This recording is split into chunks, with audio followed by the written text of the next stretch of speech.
Alors, au nom du comité du musée de Saxon, je vous souhaite la cordiale bienvenue à la conférence de Monsieur Jacques Montangero, intitulée Saxon-les-Bains, circonstances et causes d'un essor rapide et d'un déclin soudain. Monsieur Montangero a fait une carrière de professeur de psychologie, essentiellement à l'Université de Genève, où il est toujours professeur honoraire. Il a aussi enseigné dans d'autres universités en Suisse et à l'étranger. Il est notamment très connu pour de nombreuses publications sur la théorie sur l'étude cognitive du rêve chez l'adulte. En plus de sa carrière de professeur de psychologie, M. Montangero a une licence en lettres et dès son adolescence, il s'est beaucoup intéressé à la vie et aux réalisations de son illustre arrière-grand-père Joseph Fama. De ses recherches est sorti un livre que beaucoup d'entre vous connaissent, Saxon-les-Bains ou la renommée perdue, paru en 1992. Il a également publié un article sur la construction des bains qui est paru dans les Annales valaisannes. Ce soir, M. Montangero ne va pas nous parler de la théorie du rêve, il va faire beaucoup mieux, il va nous faire rêver, puisqu'il va nous faire revivre le Saxon du 19e siècle, période où notre village a connu un développement prodigieux grâce à son aïeul, M. Joseph Fama. Je le remercie vraiment chaleureusement d'être ce soir parmi nous. Nous sommes très heureux au musée de pouvoir l'accueillir et je vous souhaite beaucoup de plaisir à remonter le temps en sa compagnie. Un grand merci à Béatrice Lecher et au comité du musée pour m'avoir donné cette occasion de vous parler de Saxon-les-Bains. Donc, j'aimerais vous parler peut-être de trois choses. En fait, d'essor et de déclin. L'essor demande, je crois, beaucoup de détails pour être compris, pour se rendre compte quelles sont les circonstances, quelles sont les personnes, qu'est-ce qu'il y a eu comme difficulté, etc. à vaincre. Donc, je vais m'étendre sur l'essor de Saxon-les-Bains, ça va prendre l'essentiel de mon exposé. Sur le déclin de la station, là je passerai très vite parce que je n'ai pas de détails précis, mais je crois qu'on peut le traiter plus rapidement. J'avais envie de faire une remarque méthodologique, mais ça je crois que je vais m'en passer, pour l'histoire, que quand on fait de l'histoire, il faut faire la différence entre des documents fiables et des documents biaisés. C'était un petit peu à la mémoire de mon arrière-grand-père qui était un peu malmené par une pancarte devant le casino qui parlait d'un homme sulfureux. Bon, alors je voulais remettre ça au point, mais je pense que finalement je vais laisser ça de côté. On va voir comment ça se présentera. J'ai quelques remarques préliminaires, peut-être quand même pour planter un peu le décor, qu'est-ce qu'il y avait, dans quelle époque on était. Donc dès 1848, la Suisse devient un État, mais il subsiste par rapport à l'État actuel, une grande autonomie des cantons par rapport à la Confédération et des communes par rapport aux cantons. Sur le plan cantonal, il y avait deux partis à l'époque. C'était le parti catholique conservateur, traditionnel, à l'écoute des consignes de l'Église, et puis le parti radical libéral, assez récent, qui voulait qu'on se désengage de l'influence de l'Église et surtout qui prônait l'essor économique et industriel. Et c'était bien sûr le parti catholique conservateur qui était majoritaire et qui formait toujours le gouvernement jusqu'à une période dont je vais parler tout de suite. Ensuite, j'aimerais dire deux mots peut-être sur les bains thermaux. Donc il y avait en Valais, il y avait Loèche-les-Bains, mais sa situation éloignée faisait qu'il y avait une faible fréquentation internationale. Il y en avait, mais elle était assez faible, parce que les déplacements étaient inconfortables et coûteux à l'époque. Le chemin de fer n'est venu à Saxon qu'en 1860. Donc là, je vais commencer vers 1842 et 1850. On n'a pas le chemin de fer. Il faut rouler dans des fiacres et des diligences extrêmement inconfortables. Et ça explique aussi un certain nombre de choses. Pour ce qui est des bains, il y a une véritable mode des bains thermaux, des cures de bains thermaux et d'eau thermale. Au fur et à mesure, on avançait dans le siècle, et donc surtout vers 1850, c'était à la mode de deux manières. C'était à la mode médicalement, on croyait, dur comme fer, que l'eau minéralisée va guérir beaucoup maladies. Et puis c'était une mode sociale. On allait aux zoos, on allait prendre les zoos pendant quelques semaines, toujours 3 semaines généralement, et c'était une occasion de changement, de nouveaux contacts sociaux, etc. Mais le tourisme, pour revenir au tourisme en Valais, puis c'est de ça que je vais parler, il était encore très embryonnaire vers 1840 quand je vais commencer mon récit, et il était confiné à la belle saison, il était confiné à quelques endroits, et on va avoir la première station qui sera bientôt, qui sera à partir de 1863, ouverte été comme hiver, et drainant beaucoup de gens. Ce qui est important aussi à savoir, c'est à quel point l'argent était rare, à quel point lever des capitaux était une chose vraiment difficile à l'époque, et surtout et le Valais en avait un grand besoin, il faut aussi le dire, parce que c'était un canton pauvre en général, pratiquement pas d'industrie, peu de choses pour le commerce, et pauvre aussi parce que après la guerre du Sonderbund, il avait une dette de guerre à payer, en plus de toutes ces autres, le fait des tâches et des dettes qu'il avait pu avoir par ailleurs. Alors, dans ce contexte, c'est assez étonnant de voir qu'en 30 ans, entre 1840 et 1870, une station thermale a surgi dans un site formé uniquement au départ de prairies marécageuses. Je vous montre d'abord, un plan de comment c'était en 1870. Alors, il y avait, ça c'est le quartier des Bains seulement. Alors, le quartier des Bains, vous aviez là le pavillon des sources où chacun allait traversant le parc de l'hôtel pour aller boire le matin et faire la conversation. Vous aviez cet très grand ensemble qui était j'ai perdu ma flèche, qui était le grand hôtel des Bains avec des appartements, l'hôtel proprement dit et l'établissement des Bains qui a en partie une aile à l'arrière et puis une annexe dont on parlera qui sera le premier casino. Donc il y a là-dedans en tout cas une centaine de touristes, une centaine de chambres qui étaient allouées. Donc il faut imaginer ce cadre assez bucolique, parce que c'est très verdoyant, il y a un grand verger, il y a des parcs devant le casino et derrière, mais tout ça est un peu grouillant de monde vers les années 1870, parce qu'il y a les hôtes de l'hôtel, parce qu'il y a les gens qui fréquentent le casino, et parce qu'encore à Godfrey, pas très loin, il y a aussi un hôtel et beaucoup de chambres chez l'habitant.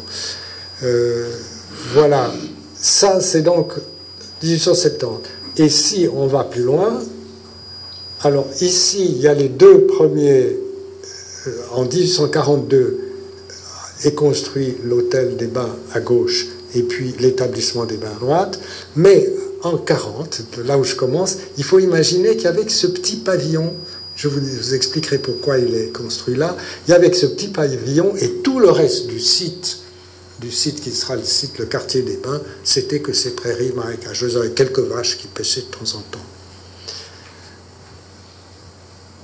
Alors, je pense...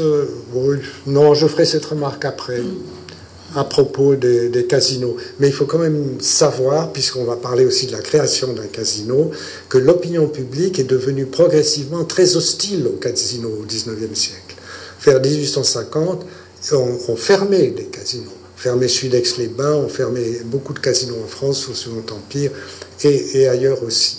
Parce que les joueurs se ruinent, parce qu'il y a aussi des escrocs et des femmes de petite vertu, comme on disait. Et puis, il y a ces joueurs compulsifs, comme on les appelle maintenant, qui perdaient des fortunes et qui ruinaient eux-mêmes et les familles. Voilà. Et puis alors la bourgeoisie qui devient la classe peu à peu dirigeante, dominante, la bourgeoisie trouve que l'argent, il faut l'investir dans le commerce et l'industrie, et de le gaspiller sur des tables de casino, c'est mal vu. Alors, il faut que je fasse maintenant un peu l'histoire des débuts. Le tout début, c'est un médecin de Martigny qui s'appelait le docteur Maurice Clévat, qui était un médecin bien connu dans sa branche, mais qui est aussi très intéressé par les affaires. Il deviendra membre du conseil d'administration de la ligne des chemins de fer, par exemple, et il se lancera dans bien d'autres affaires. Donc, intéressé par les affaires, en bon radical, et aussi un homme politique. Il sera député au Grand Conseil, il sera un des membres du gouvernement provisoire du Valais, le premier gouvernement radical, et puis préfet de Martigny, etc. C'était un homme de haute taille, au visage pas très avenant, et qui donc était un homme puissant. Et il a eu cette idée, quand il était encore jeune, vers 1836 ou 38, il a eu cette idée d'exploiter cette source thermale qui sort à Saxon. Et il imaginait déjà qu'il y aurait un petit établissement thermal dont il serait le médecin inspecteur à vie. Et donc il se met en quête. D'abord il achète les terrains. C'est très difficile, vous savez, comme les propriétaires terriens, ils ont de la peine à lâcher leurs terres, même si elles sont improductives. Mais il réussit à acheter donc les terrains nécessaires à construire ces deux bâtiments que vous avez vus tout à l'heure. Seulement, il faut qu'il puisse justifier que cette source est très utile, que cette eau a des effets curatifs importants. Donc, il persuade une vingtaine de ses patients, depuis une adolescente jusqu'à une vieille dame, pour venir prendre pendant quelques semaines régulièrement des bains et boire de l'eau de Saxon. C'est pourquoi il érige ce petit pavillon qu'on a vu sur la droite. Il n'y avait même pas des baignoires, c'était des cuves dans lesquelles les gens se baignaient. C'était un peu rudimentaire, mais selon lui, les guérisons étaient stupéfiantes. Et il écrit un article et il peut aller de l'avant. Il cherche des fonds pour construire ce fameux hôtel. Il en trouve, et c'est donc lui qui est vraiment l'initiateur, on peut dire, de la présence d'une station thermale à Saxon. Cependant, une fois que ces bâtiments que je vous ai montrés, les deux bâtiments sont construits en 1942, c'est un membre d'une famille patricienne de Sion, Gaspard de Sépibus, qui va en devenir propriétaire et directeur des bains. Après 3 ans, il se rend compte que c'est une catastrophe au niveau du rendement économique.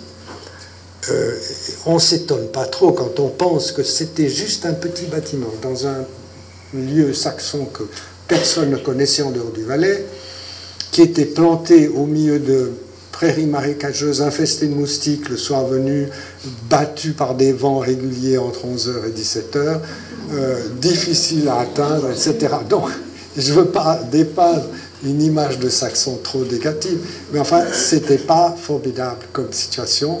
Et puis, il n'y avait pas une réclame qui était faite suffisamment forte pour faire venir des touristes. Donc, il se dit, il faut faire quelque chose. Et là, je ne sais pas si l'idée est de lui, mais son idée, c'est on va faire un casino, comme dans les stations thermales de bord du Rhin, Baden-Baden, Wiesbaden, Hambourg, où il y a des casinos où l'on joue au grand jeu d'argent.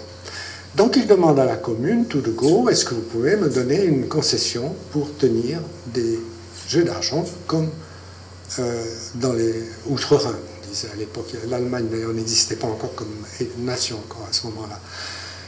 Et on peut se demander, puisqu'il y avait, l'opinion était plutôt remontée contre les jeux, s'il allait l'obtenir, mais le conseil communal de Saxon lui a tout de suite octroyé, d'accord, on vous donne une concession. Et alors dans cette concession, on pouvait lire, voilà qu'elle accorde pendant 30 ans le privilège d'adjoindre à l'établissement des bains de Saxon un cercle des étrangers, dans les salons duquel on pourra donner des fêtes, bals et concerts. Alors jusque-là, c'est rien de très extraordinaire, mais aussi de tenir des jeux tels qu'ils sont tolérés dans les établissements de ce genre outre-Rhin. Donc ça veut dire, on va jouer à la roulette à Saxon. Les jeux, alors, il y a quand même des règlements. Aucun valaisan ne devra prendre part au jeu. Un commissaire des jeux sera nommé par la commune et devra rendre des comptes à la commune et donner la liste des gens qui fréquentent les jeux. Et puis, il faudra un versement d'abord de 300, après ça sera de 540 par an au profit des écoles. À propos d'argent, on est en francs or, qui a été remarquablement stable jusqu'à la veille de la guerre de 14. Il faut compter au moins 20 fois plus, donc 300 francs, ça veut dire 6 000, 7 000 francs actuels. Et voilà que de Cépibus à cette concession, il va naïvement à Paris pour trouver quelqu'un qui dit oui, oui, je suis d'accord. Il demande à la commune de lui donner résidence. Et en 1846, il fait même nommer un commissaire, mais ça tourne au court. Pourquoi est-ce que ça tourne au court? Parce qu'il n'y avait pas l'aval du gouvernement cantonal. Alors pourquoi pas?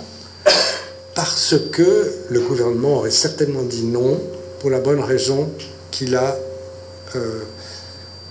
écoute l'évêque, et l'évêque n'était pas du tout pour les jeux de paume.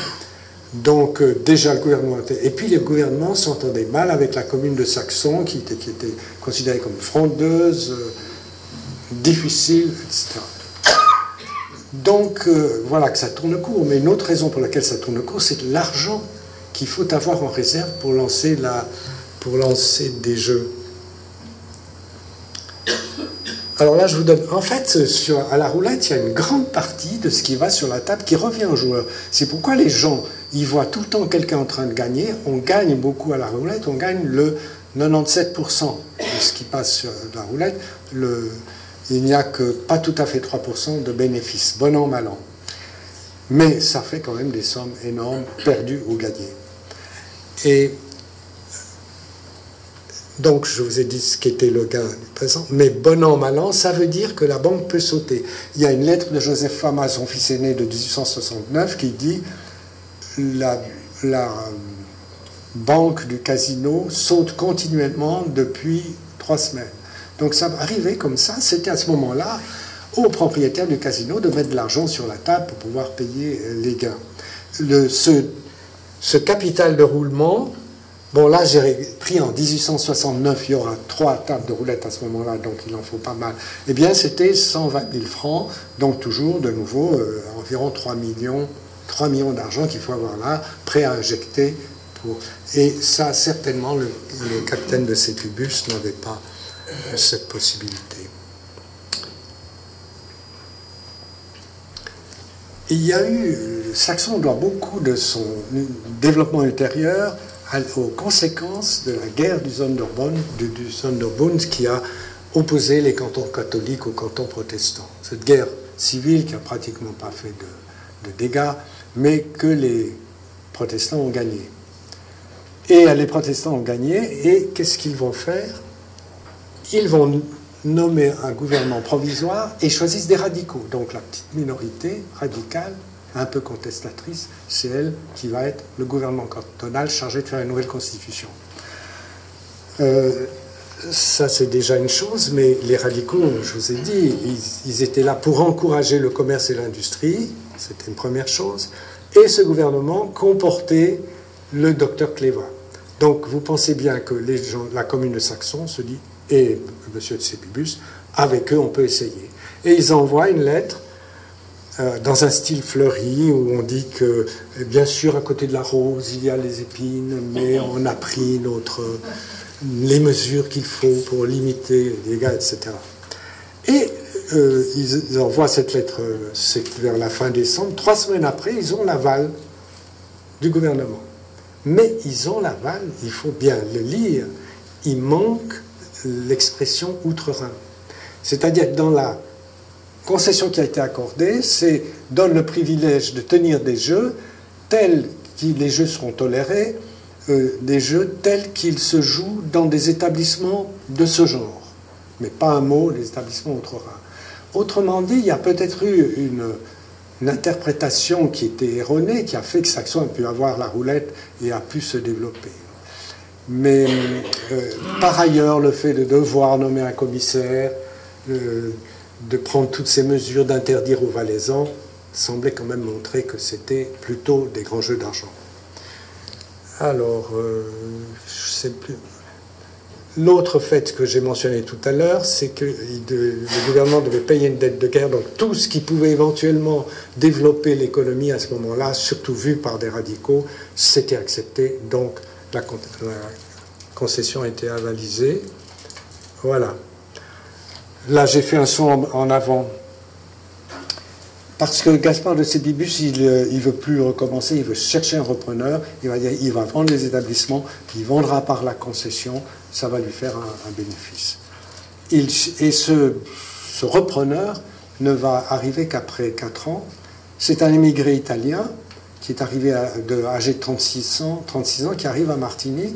Il est arrivé à Martigny en automne 1849 pour exploiter une mine. Parce qu'il y avait beaucoup de mines en Valais, et Valais faisait la réclame dans les journaux étrangers, alors les gens se précipitaient puis découvraient que les mines n'étaient vraiment pas riches en minerais. C'est ce qui est arrivé à Joseph Fama.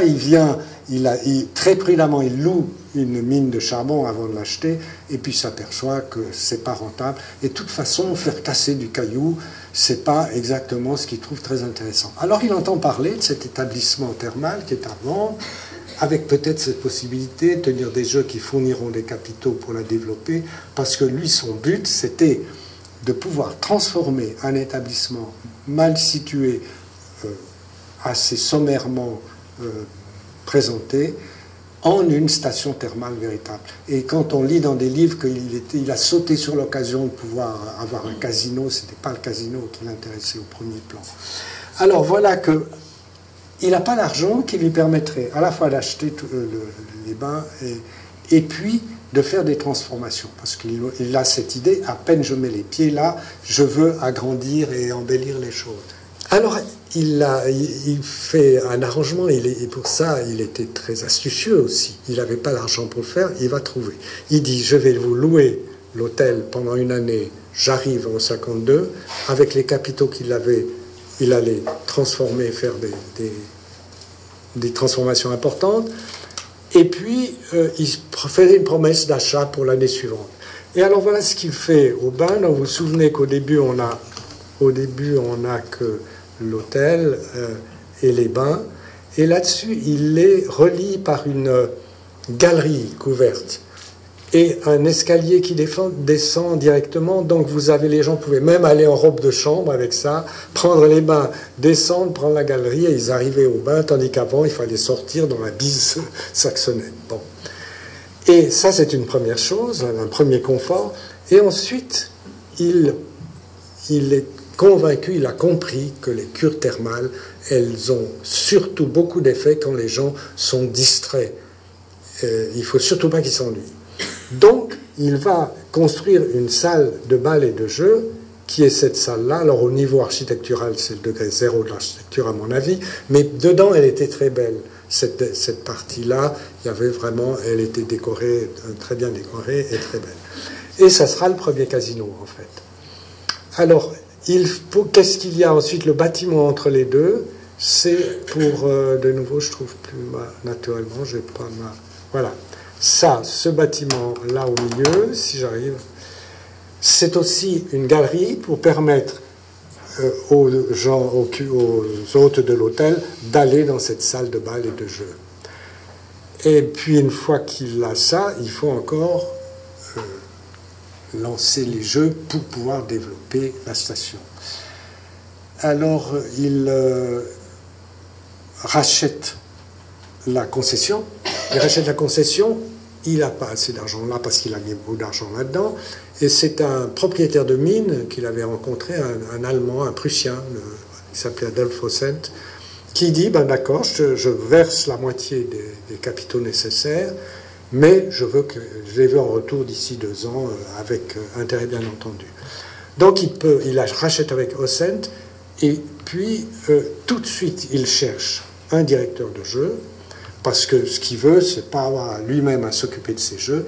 Donc à Paris, il trouve un directeur de jeu qui va lancer le jeu de la roulette dans cette annexe de l'hôtel des Bains. Ce directeur de jeu, il s'appelle Charles Bigy. C'est un homme qui semble avoir pas mal de fortune, qui a un réseau très dense et influent un réseau de connaissances. Et donc il prend toutes ces précautions pour être sûr qu'il va pouvoir commencer les jeux là. Et en 1855, on annonce les jeux. Des jeux vont commencer à Saxon, mais modestement, on ne dit pas trop fort, attention, venez, roulette, on dit, il y a des distractions, le salon de conversation, une bibliothèque, et des distractions comme au bord du Rhin, bon, des choses comme ça, un petit peu détournées. En 1855, donc ça commence, et il se fait payer 3 annuités. Joseph Fama demande qu'après la première session, on lui donne 3 annuités qui lui permettront de rembourser Recent, et il deviendra le propriétaire. Alors en 1955, il devient le propriétaire, et puis il s'achète une maison, celle que vous voyez là, que vous connaissez si vous êtes saxonneur, que, paraît-il, les saxonneurs appelaient la maison des croupiers après. Ça a été la première maison de Joseph Fama, et en fait, c'était une maison rurale. Vous voyez que les toits ne sont pas du tout dirigés la même chose. Il y avait la maison initiale, elle doit être très vieille. Elle date dans les années 1840, probablement. Parce que lui, il a racheté en 1955. Il a ajouté ce que vous voyez devant, avec un escalier à double volet, un grand perron. Il y avait un perron et pas la véranda. Et dedans, il arrange pour en faire une maison qui a une certaine classe et une maison bourgeoise. Je voulais vous montrer ça puisqu'elle est toujours présente, comme la plupart des maisons privées. Donc il pouvait être content. Vous vous rendez compte, ça faisait, en 1956, ça faisait 6 ans, à peine plus de 6 ans, qu'il était arrivé comme un étranger totalement inconnu. Il a maintenant la naturalisation suisse, et il l'a eu déjà en 1953. Les Saxons, la commune saxon, l'a accepté comme bourgeois de Saxon, et ça sera sa base de naturalisation. Donc, naturalisé, propriétaire, la possibilité, les jeux commencent, ça va lui donner de quoi développer la station, tout paraît aller bien. Mais, c'était sans compter des ennuis qui allaient commencer. Alors, première chose, là, en avril 56, il y a le président de Saxon d'alors écrit au département de l'Intérieur, le gouvernement cantonal, en disant qu'il écrit parce qu'il y a des bruits insistants, des rumeurs insistantes qui courent à Saxon, où on dit que le capitaine Fama, parce que c'est comme ça qu'on l'appelait, le capitaine Fama est sous un faux nom, ce n'est pas son identité, et qu'il a eu sa naturalisation sans attendre le délai légal qui est de 5 ans. Et le gouvernement répond, nous avons les papiers qui attestent l'identité de M. Fama. Quant à sa naturalisation, il s'est inscrit pendant 5 années au registre des étrangers, ce qui ne faisait pas du tout 5 ans, parce qu'à peine arrivé en octobre 1949, il s'est inscrit au registre des étrangers, puis au début de l'année 50, 51, tout ça c'était à Martigny, puis après 52, 53, et en 53, à peine il avait écrit sa 5e inscription, il obtient la naturalisation, c'était effectivement tôt, mais il pouvait justifier de 5 inscriptions.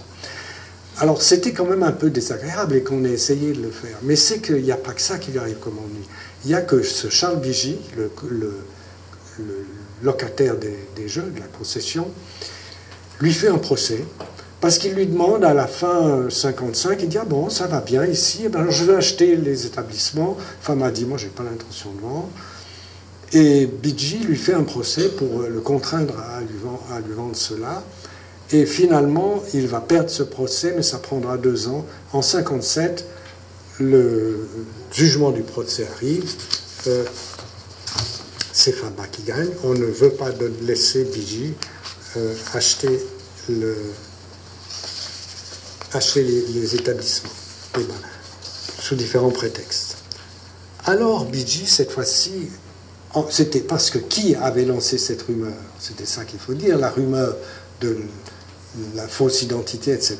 Si ce n'était Charles Bigy, puisqu'il était dans ces litiges complets avec Fama. Mais Bigy ne va pas se contenter d'une rumeur, il va faire éditer à l'issue du procès, furieux de ne pas devenir le maître de Saxon, il fait imprimer un libelle à grands frais dans lequel il donne toutes sortes de détails. D'abord sur les démêlés qu'il a eu avec le docteur Cléva. Le docteur Cléva n'a pas été très chic vis-à-vis de Fama, parce que dès qu'il a vu ce procès, il a dit à Bigi, ah, moi je peux vous vendre une comment dit-on, une dette hypothécaire, une créance hypothécaire sur le salon et sur les établissements des bains, et il lui vend cher, mais il se trouve que cette créance hypothécaire est nulle, n'est pas exigible. Alors Bigi redemande son argent, et puis apparemment le docteur Cléva tarde, à tel point qu'une fois il se rend à Paris, et Bigi, qui doit avoir des espions partout, sait qu'il est à Paris, et trouve le moyen de le faire arrêter en montrant, écoutez, vous voyez l'immense somme d'argent qu'il me doit depuis longtemps, je n'ai jamais rien reçu, il faut l'arrêter pour dette, ce qui se faisait à l'époque. Et c'est un scandale en Valais, quoi. Monsieur Cléva, ex-conseiller d'État, un médecin connu, etc., arrêté par le locataire de la concession, ça a paru comme un grand scandale. Mais Bigi aussi va vouloir nuire absolument à la réputation de Fama. Alors ce qu'il fait, c'est qu'il truque un des documents, parce qu'il donne 31 documents, à la fin il dit c'est des pièces justificatives, et puis il y en a une seule qui n'est à la fois ni signée ni datée, et elle concerne M. Fama, et elle dit qu'il a été traître, et c'était vrai, qu'il a été successivement à Spalato, il était né, puis à Adria, puis etc. C'était vrai, mais il change les ennuis que Fama a eu dans sa jeunesse avec les Autrichiens qui occupaient l'Italie en délit pédophile. Il dit qu'il a été chassé de Spalato parce qu'il a incité la jeunesse à la débauche. Il a été chassé du diocèse d'Adria. Adria, c'est une petite ville du sud de la Vénétie, qui était un foyer. Je pense que si Joseph Fama a choisi ça, c'est pas pour rien. C'était un foyer de résistance, un foyer de clandestins. Et il a été chassé de là au bout d'une année, en même temps que 5 autres prêtres, tous des prêtres qui participaient à ces mouvements clandestins.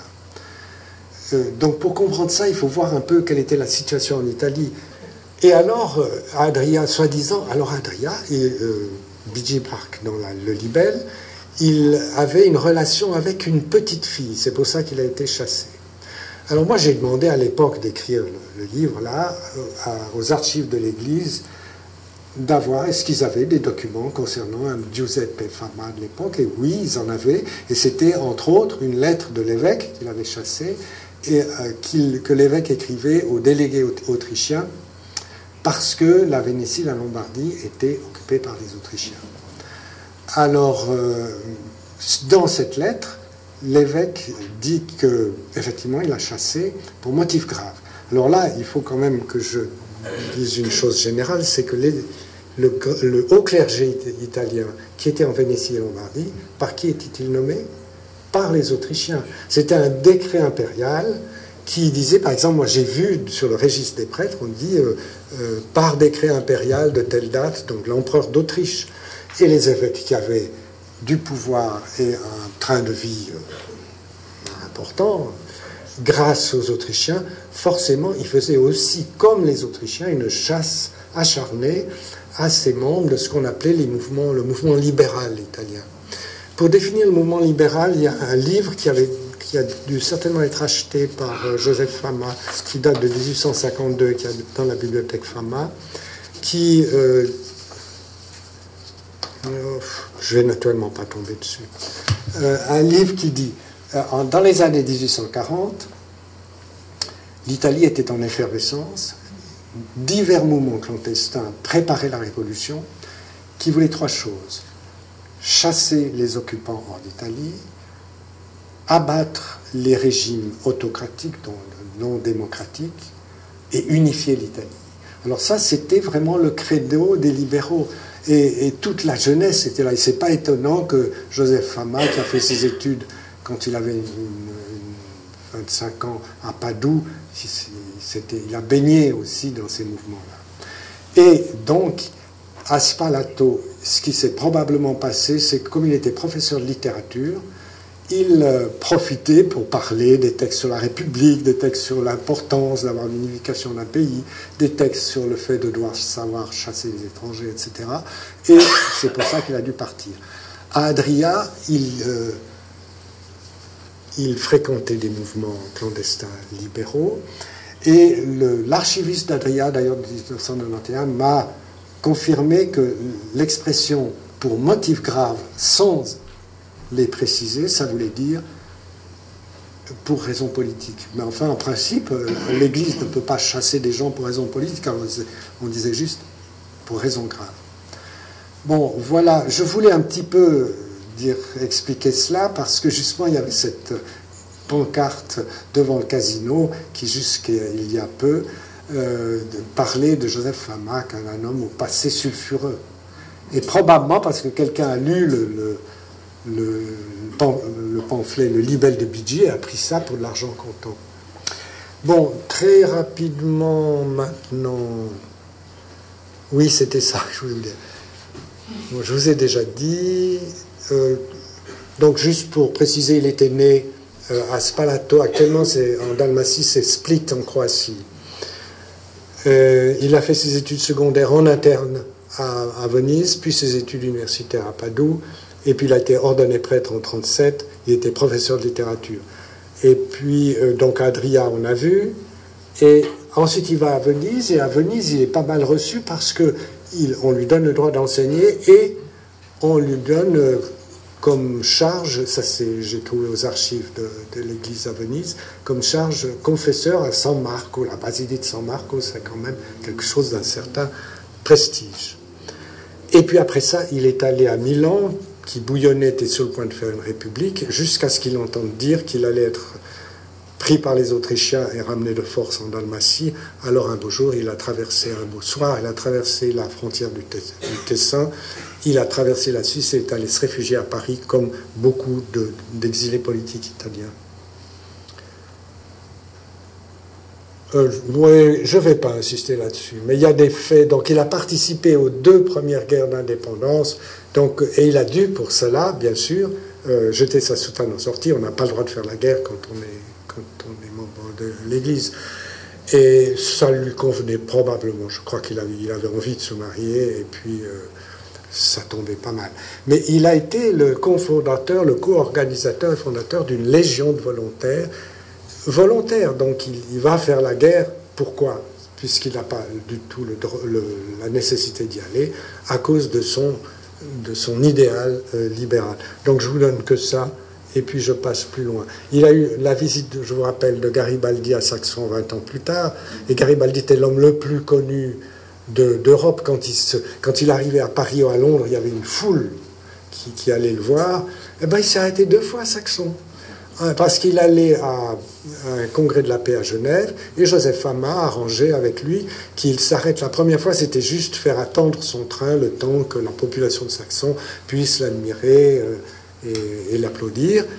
Et quand il est revenu, il s'est arrêté à Saxon. Non pas pour jouer, comme on lit parfois, mais pour aller chez Joseph Fama. Il a logé dans sa villa. Le journal Le Confédéré rend compte de ça.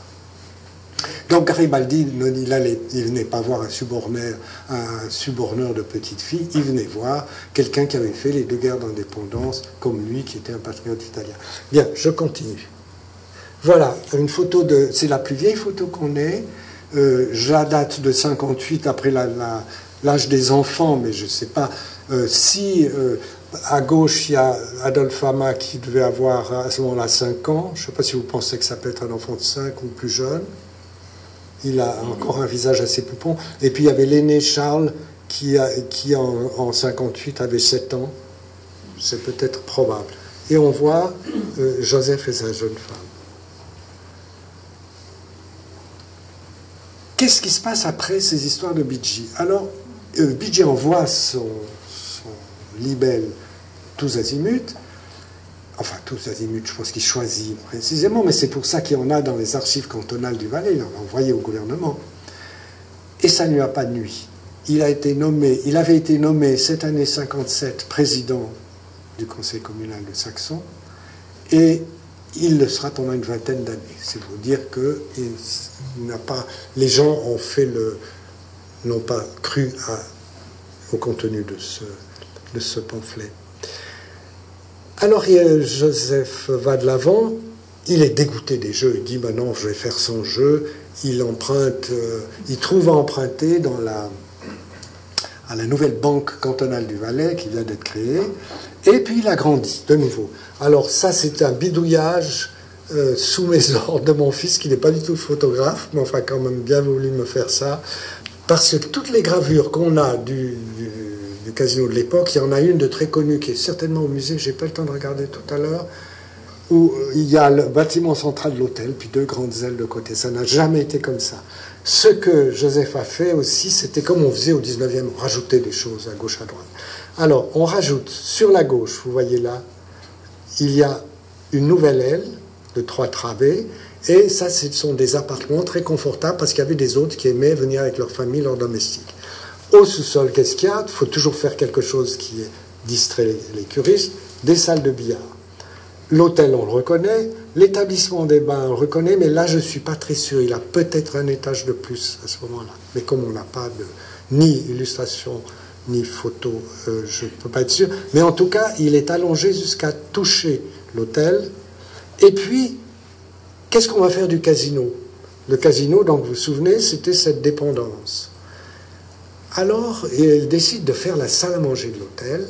Et il rallonge le bâtiment du casino pour construire, vous allez voir ça dans le plan qu'il y avait là.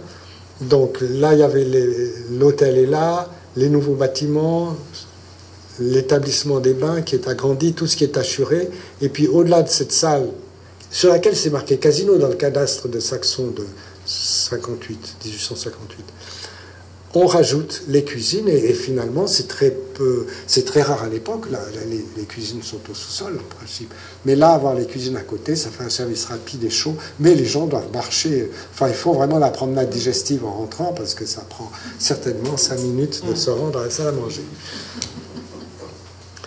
Et puis, son idée, on va faire son jeu, ça n'a duré que 3 ans.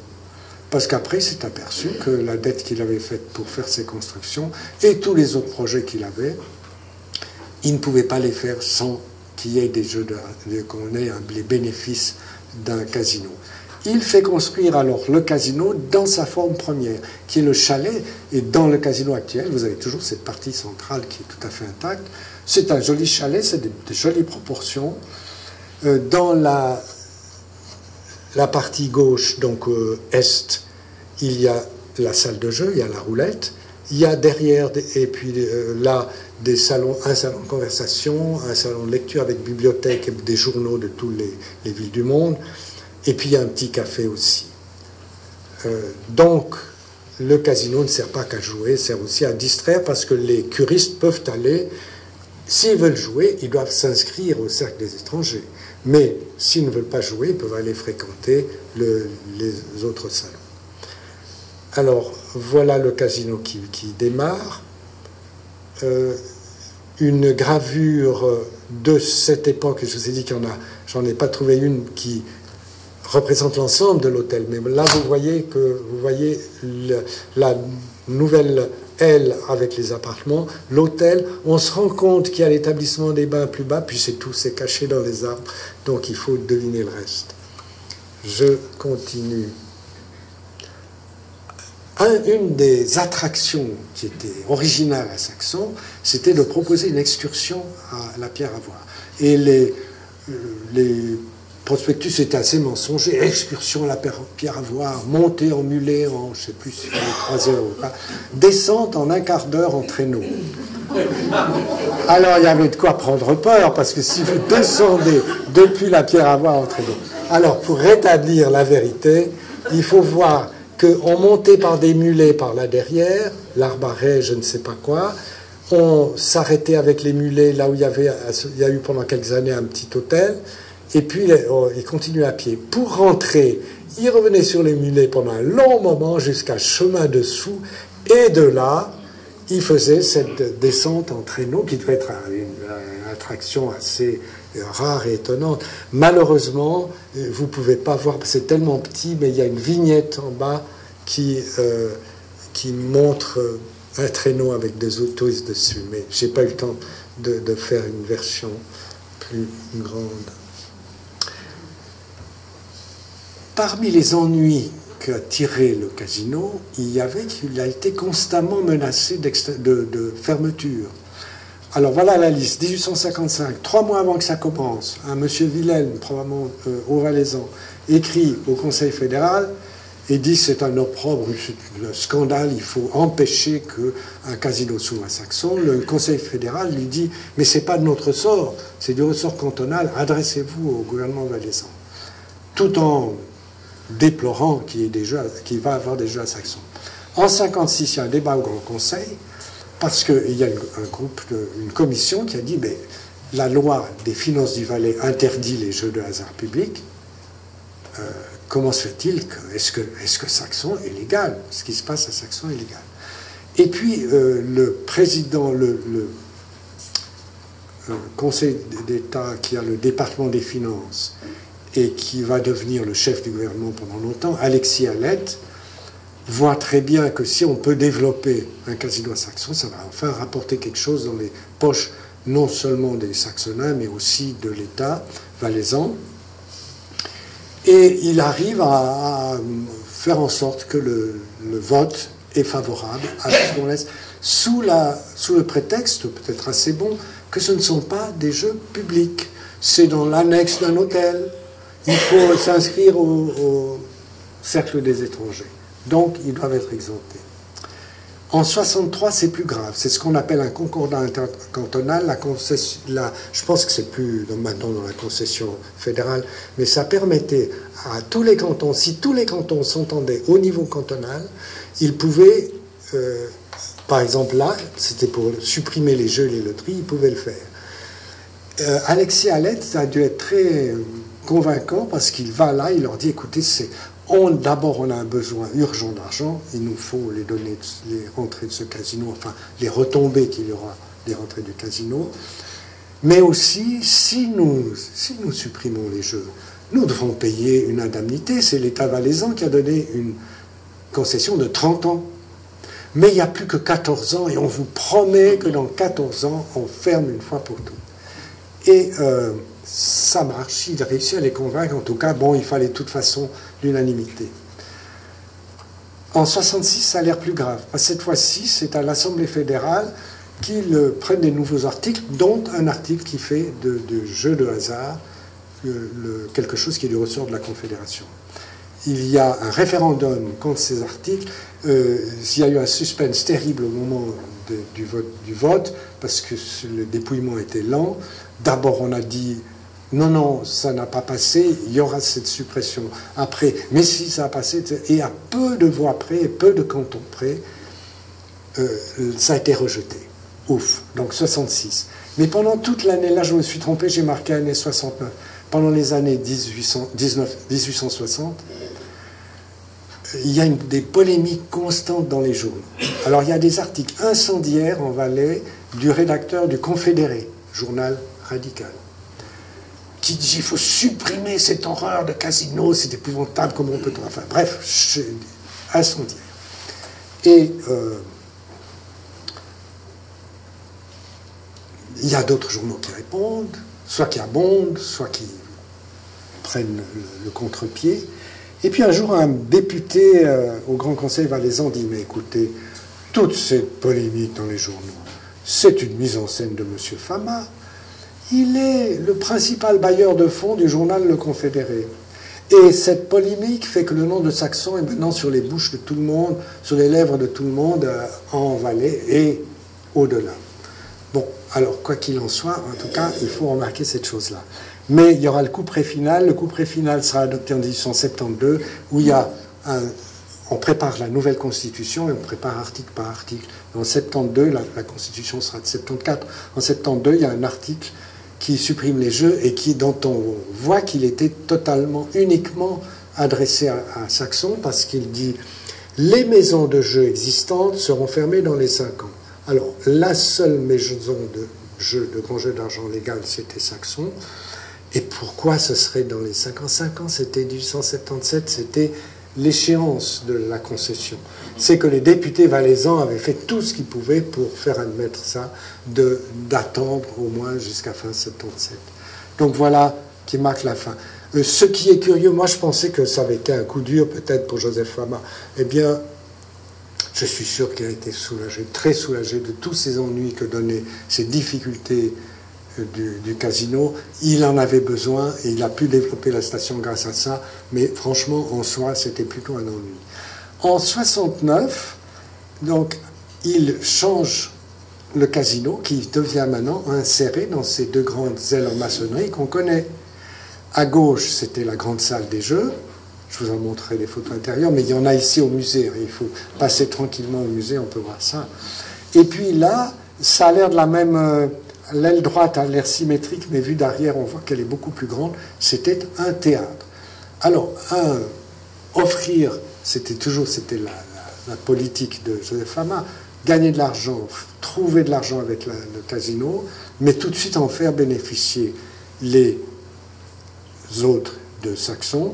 Et donc, maintenant, Saxon a un théâtre, on joue des pièces de théâtre, on joue des réductions d'opéra, ça nous ferait peut-être rire, parce que ça veut dire que c'est avec un tout petit orchestre sur une petite scène, un petit nombre de chanteurs, mais enfin, on joue l'opéra en Valais, et c'est là le seul endroit où ça se passe, dans le théâtre du casino, et c'est une distraction que, par exemple, en France, seules les grandes stations thermales offraient à les villes d'eau offraient à leurs hôtes.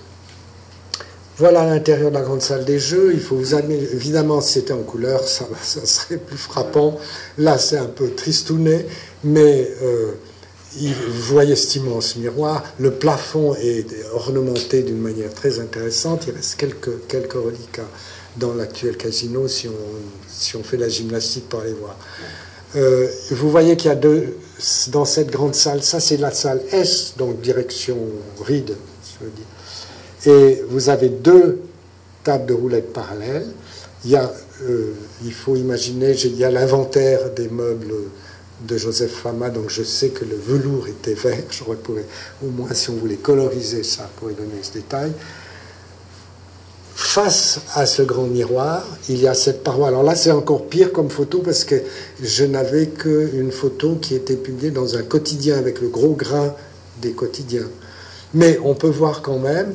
Alors, qu'est-ce qu'il y a sur cette paroi? En fait, des tentures. Et de l'autre côté, il y a la salle de jeu du casino de bois. Et elle reste toujours là. Il y aura donc 3 table de roulettes à partir de ce moment-là à Saxon. Là, on voit quelque chose qui est nouveau aussi, une galerie qui va d'un des bâtiments à l'autre à ce moment-là. Galerie qui était ouverte. Je vous montre quand même aussi 2 photos de Joseph Fama et de Jeanne. Et voilà, mais celle-là, ils ont évidemment pris de la bouteille depuis. Jeanne, elle est victime de ce fait qu'on ne racontait jamais une chose sur à quel point certaines femmes aidaient leur mari à réussir dans les affaires, mais elle a été vraiment assez exemplaire. Il écrivait à ses fils, « Votre mère travaille comme un nègre ». Mais elle avait 8 domestiques au moins, alors je me demandais comment c'est possible, mais ça devenait une vraie PME.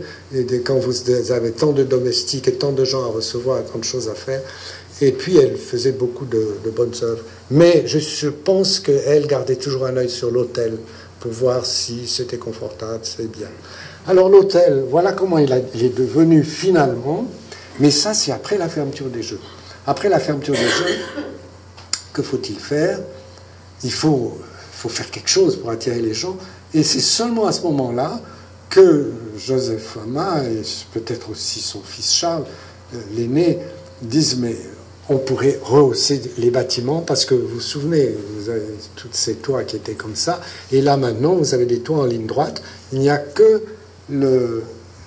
l'annexe qui était plus basse là-bas, l'annexe salle à manger. Alors, ça c'est une des choses, dans cette forme-là, c'est la dernière forme du Grand Hôtel, et il restera de 1880 à 1960. En 1960, l'armée viendra démolir le bâtiment des bains. Et puis, comme vous savez, le reste s'est démoli plus tard, au tournant du siècle, de notre siècle maintenant. Je voudrais juste dire 2 mots sur comment sont traitées des critiques à Saxon-les-Bains. Bon, je passe là-dessus. Mais il y a une petite nièce de Napoléon qui écrit un article, et visiblement cet article c'est pour décourager les gens à Saxon, parce qu'elle veut, elle dit, et je suis revenu de Saxon et je me suis arrêté à Évian, l'Eldorado des stations thermales. C'est exigu, donc ça va être très peu développé encore à ce moment-là, mais c'est tenu à ravir.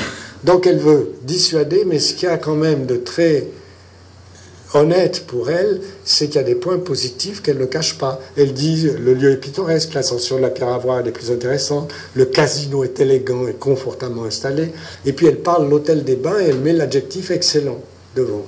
Alors maintenant, voyez un autre, alors celui-là, un vrai de ces pamphlets calomniateurs, c'est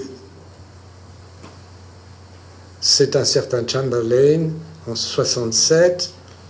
Il dit, mais la roulette était la seule occupation, il n'y avait rien d'autre à faire là-dedans, donc il n'était pas question du théâtre, des questions des salons de conversation, de lecture, de billard, etc. Les gens du pays venaient y perdre leur paix. Alors ça paye. Alors c'était ça qui est extraordinaire et qui reste gravé. Ils faisaient jouer les gens du pays. Des pauvres, vraiment... Et là, il va aller plus loin, regardez ça. L'hôtel, envahi par les radiations, chambre malodorante, humide, nourriture mauvaise, sans le moindre confort, puces voraces. Les puces sont particulièrement voraces, n'ont pas dû manger depuis longtemps. Et dans les casinos se trouvaient les basses gens, la populace, les laissés pour compte des alentours. Bon, évidemment, vous avez une idée du clivage des classes sociales au milieu du 19e siècle. On ne laissait pas entrer dans un casino des ouvriers, des gens, cette populace-là. Donc c'est ce qui m'étonne beaucoup, parce qu'il y avait beaucoup de pamphlets de ce genre, et puis ça frappe l'imagination, les gens les gardent. Il y avait aussi un libellé de ce genre en 1863 qui disait il y a à peu près un pendu à chaque arbre dans le casino. Et ça, c'est une chose qui, à Saxon, se raconte encore. Enfin, on racontait même qu'on coupait les branches qui étaient trop basses pour qu'on ne puisse pas s'y faire. Vous voyez tout à fait quelqu'un sortir avec une corde, une chaise, et aller tranquillement dans le casino se pendre. Et puis surtout, si vous aviez regardé les arbres devant le casino, en 63, ils étaient minuscules encore à cette époque. Vous pendriez à peine une souris. Alors, ce qui me, quand même un peu secoué, c'est que cette critique, on la trouve dans le beau livre Saxon entre ombre et lumière, beaucoup d'entre vous le connaissent, je pense, et les historiennes qui ont fait le chapitre sur Saxon disent, après avoir lu comment était l'hôtel, etc., comme ça, la critique est-elle exagérée? Difficile de répondre. Alors, bon, moi, ça me laisse quand même pour toi un peu ça, mais j'arrête là-dessus. Le déclin de Saxon-les-Bains, je peux y aller encore?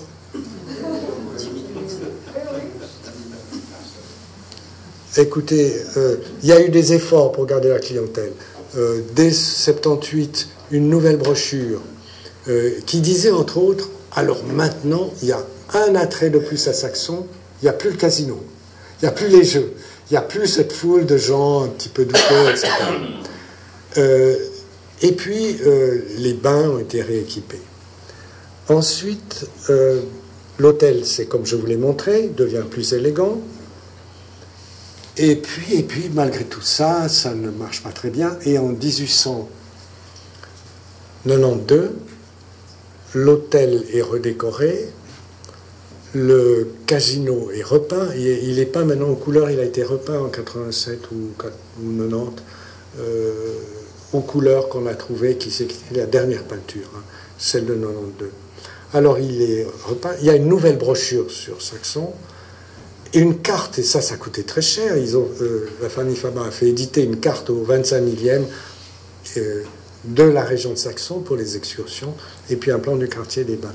Tout ça a été pure perte, parce que la station se vidait.